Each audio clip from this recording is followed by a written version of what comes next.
Hello, everyone. This is Mindful Monday Tarot Messages with Moon Mage. The cards that I pulled for everybody today are the Frog card there, and it says Prosperity. Let go of the past and embrace change. Opportunities are close at hand. Hop into this new day with joy. Abundance and good fortune await you. And then what's really interesting is the second card that I pulled, and it says, if you knew you would be supported, what would you do? Trust your path. So this is sort of like where you're being led. The opportunities that want to be brought to you are probably not necessarily ones that you've ever entertained before, because maybe you believe that they weren't realistic, practical, or possible. Maybe they even don't offer the kind of security and stability that you seek, because the world tells us we have to have X amount of money.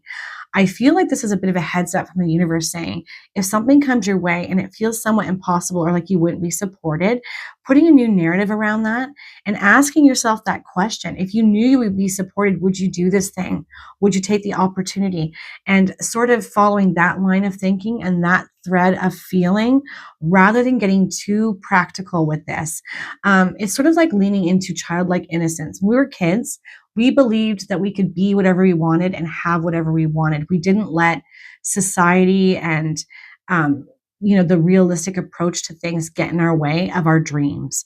And so I feel like this is a bit of a heads up to not let too much practicality, worry about materialism, get in your way of something dreamy and synchronistic and serendipitous that wants to show up for you. These opportunities feel like they're going to be quite good, but we might be in danger of saying no to them for fear of that, because we don't feel we're going to get the support that we need, or that they won't provide for us for the way that we would like them to. But remember, we've got that frog energy there, and the key word, the big word there is prosperity.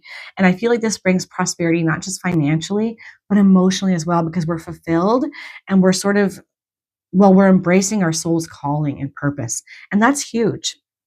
Of course, you have the free will to choose, but I do think this is a heads up for a lot of you that are going to be receiving this kind of opportunity. Remember to ask yourself that question. If you knew we supported, would you do this thing? Would you take this opportunity? But I will leave that there, and I hope all of you have the most amazing, beautiful day. Take care, guys.